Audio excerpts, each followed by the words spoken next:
All right, thank you for staying with us. The Monetary Policy Committee of the Central Bank has further raised interest rates by 25 basis points to 27.50% from 27.25%. Governor of the Apex Bank and Chairman of the MPC, Mr. Yemi Cardoso, announced this on Tuesday after the meeting. The governor, however, announced that the committee also decided to hold all other parameters constant. I have joining me via Zoom to continue this conversation, Acting Director, Monetary Policy Department at the Central Bank of Nigeria, Dr. Ladi Bala-Keffi. It's good to have you on the program. Good afternoon. Thank you for joining us. Good afternoon, Tolu, and thank you for having us here. Yes, it's really good to have you. First, let me start with your reaction to the increase again. We've seen another increase. Well, some say it's a dovish hike. But how does it come to you? Okay, so yes, so this just shows that the MPC members observed that I know a lot of analysts were expecting 50% basis point hike. However, from the data available to us, we observed moderation in some variables, and then also, most importantly, we've been tightening. We've tightened consecutively for 5 MPCs now, this being the 6th. And studies that we've undertaken here in the bank shows that there will be a time lag from when you formulated a policy to the time that the transmission mechanism, the implementation chain, there's a time lag. And this time lag could be up to 3 to 6 months or 150 days. So in view of that, the MPC members decided to take a step back and see. Let us see the outcome of what we've done in the past. So that is what, however, inflation is still high, so we needed to hike, but not as high as would have been expected, because we wanted to see to keep that space for us to understand and study when we'll start feeling the impact.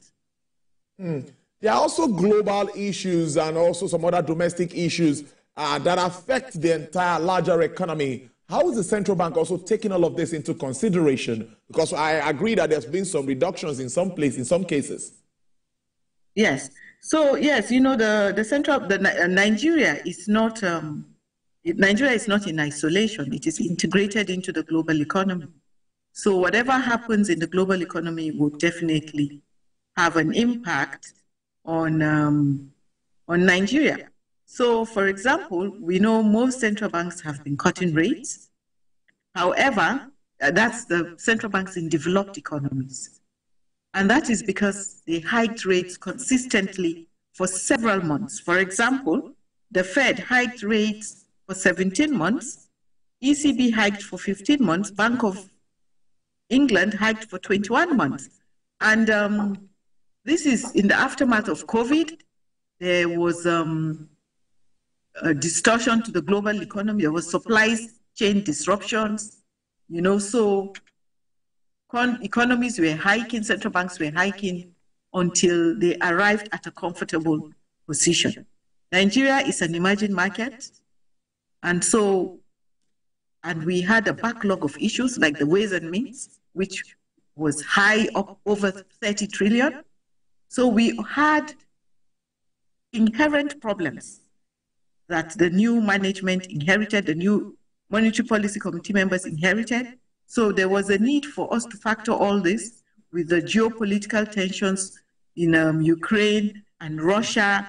These also distort supply chain because there is a lot of importation from Ukraine in terms of grains, and then from Russia also they are not part of OPEC, but they are also oil-producing countries. So all these geopolitical tensions in the Middle East has distorted the equilibrium in the global space.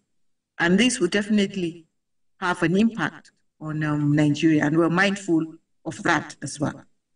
Nevertheless, on the flip side, we've been getting tremendous inflows into the economy. after a stagnant almost 4 years of not getting anything, we are now getting significant inflows, which has now led to the accretion of reserves. As at end October, our reserves was over $40 billion, and this external reserves was largely due to the aggressive drive of the management of the central bank by holding town hall meetings. For example, we just came back from the IMF World Bank annual meetings. The management of the bank consistently held several meetings with Nigerians in the diaspora.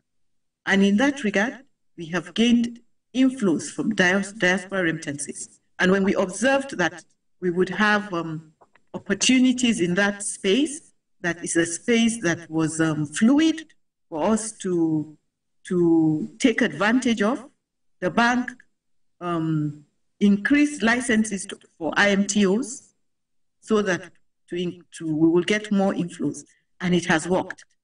As you see, remittances through IMTOs increased to 0.40 billion for 0.40 billion in October 2024, relative to 0.34 billion in September 2024, due to the positive impact of the bank's remittance policies. In addition, in fact, let me even tell you, in October alone, we got an inflow of over 1 billion from one individual, following the engagement that the management of the central bank had, town hall meetings in Washington, D.C., town hall meetings in Houston, consistently. And the Nigerians in the diaspora are beginning to have confidence in the economy because they can see that there is now more credibility and transparency. We've been releasing data. If you go to the CBN's website, you will see even sentiments data that we publish. Whether the sentiment is pro-central bank or against central bank, we publish it. We do surveys, and so this is now making people to have confidence in the central bank, and this is what is generating more inflows. So I can tell you quickly that inflows increased to 8.42 billion in September 2024 from 5.72 billion in August 2024. So now our exchange rate is experiencing relative stability because we have these foreign reserves that investors that want to come and invest in the country will see that we have buffers for the economy. Having said that, yes, go on. I can hear you. Interesting breakdown there, because I was actually moving to talk about FX before I let you go. Many have been complaining about that disparity that we still have the other market, and of course what we have in official market rates. Now, this stability you're talking about, are we expecting it to affect that moving forward? That's that disparity, talking about the rates. That's one. Then two, what about inflation? Inflation is still ticking up. If it continues to tick up, what do we expect the next MPC meeting in January? Okay, so inflation is ticking up. So as I said earlier, yes, the central bank is not the only institution that is responsible for addressing inflation. Sure. Inflation, yes, it's a monetary phenomena. However, there are structural issues in the economy that adds to the increase in inflation. For us, the central bank and the Monetary Policy Committee, the tools available to the monetary authorities, we have used them, like the CRR, which is the cash reserve ratio. We're using the monetary policy rate by hiking, but you know that food inflation is the largest component in the basket of inflation. And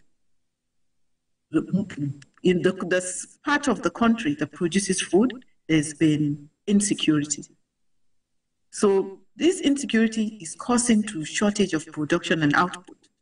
However, we do acknowledge that the government has recorded significant gains in reducing the conflicts in these areas. Nevertheless, they still remain, and until they're eliminated, we will have those structural issues there.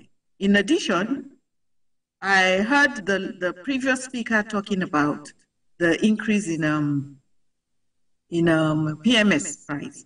That also contributes significantly to core inflation.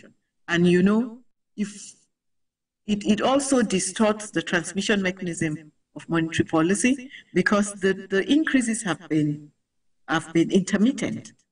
The pump price increase has been intermittently increasing for some time now. Yeah. And that is also a challenge. However, the MPC members acknowledged the fact that the new entry of the full deregulation of the downstream subsector of the petroleum industry would eliminate this scarcity and stabilize prices in the long run. Monopoly was a problem. This deregulation, which has now brought onto the space people like Dangote, we hope that in the long run, we know Nigerians are impatient, and rightfully so, because times are not easy now with what's been going on, but it will take time. There's usually a lag period for you to see the impact of policies. And we are mindful of that. That's why I believe the MPC members decided to do a 25 basis point. All right, I must thank you so much, Dr. Ladi Bala-Keffi, there for that clarity and making us understand the rationale behind the decision of the Apex Bank. We'll keep a tab on this and see how activities move on ahead of January's meeting. Enjoy the rest of your day.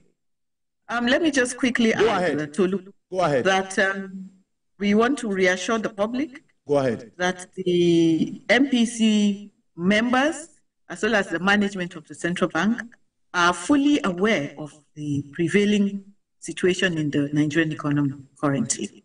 And it's with the hindsight of that they took decisions as well as based on data available to us, so that our decisions are based on empirical evidence. And we've even taken a step further to even do some data mining, looking at social media, Twitter, what are people saying, the youths and all. And if you remember, you recall last week, the central bank did the International Financial Inclusion Conference, where some things were launched to further advance inclusion in the economy. For example, we've the conference launched the Women Entrepreneurs Finance Initiative, and this was done in conjunction with the Development Bank of Nigeria as well as the Bank of Industry. All these were done with the aim of closing the gap in access to credit for both youths and also women, as well as the vulnerable groups. So we are mindful of the situation in the country. And also the bank and the MPC members will do whatever it takes to rein in inflation. So looking forward and going forward, this was the last MPC for the year, and we will keep monitoring things. And by January, whatever it takes to rein in inflation, we will do it if it doesn't come down. Thank you. I like that. Anything that it takes to rein in inflation, the Apex Bank is ready. Thank you so much, Dr. Ladi Bala-Keffi, MNI, Acting Director, Monetary Policy Department at the Central Bank of Nigeria. Thank you. Hope to see you again soon. Thank you, Tolu, for having me on your show. Well, let's move straight to our next conversation, the performance of